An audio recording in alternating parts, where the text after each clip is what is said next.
Здравейте и добре дошли в днешното видео. Днес ще си купя. Как може вече и да осъзнавате какво ще купя, като имам 300 токена от тези жълтите, не знам как се наричат. Точно така. Отиваме тук. Трябва да се сбогувам с тях. 3, 2, 1. Минус 300. Но пък за сметка на това вече имам супер силна атака.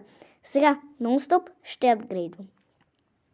Ще апгрейдвам до макс. Ще се опитам да я апгрейдна до макс. Както щитът, който имам. Така. Добре, макс.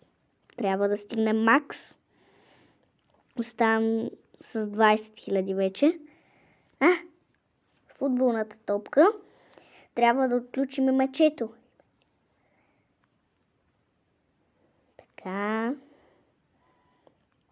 Така. Мале, свършват. Поне ще успея да го апгрейдна до меченцето. Което е мега сладко, между другото.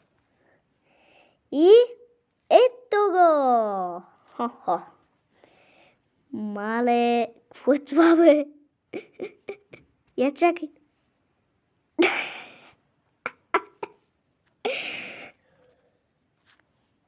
Ето тук ще си го сложа. Готово! Yes! Най-после! И между другото само искам да кажа нещо. Искам да напишете в коментарите, според вас, коя е най-безполезната атака. Според мен, най-безполезната атака, имам няколко. А именно, тази, не знам какво прави, мисля, че само отблъсква, без да ги преобръща на земята, като юнука. Невидимостта. Брат, с какво ще помогне това? Пишете в коментарите според вас, с какво ще ви помогне невидимостта. Освен просто, например, да играете блокдаш, да сте останали 2 човека, да сте невидими и другия да си вика: къде е то, бе? Може ще сме 6 от 7. Не. Да. Чакайте, искам да видя нещо. Да, ето този скин, който е от паса, е доста готин и нещото, което върви с него според мен, ето това. То беше също от паса. Или това може... Не. Това е кафяво.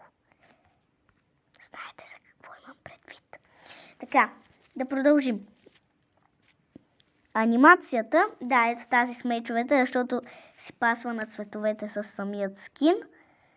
И митичните анимации са доста готини като цяло.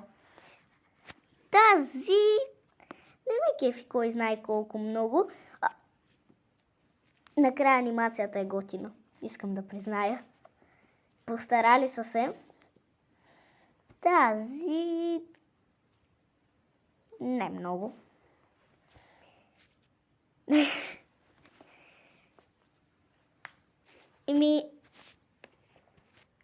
е чак толкова готина. Според мен най-готина е ето тази. И да, това беше от мен. Чао!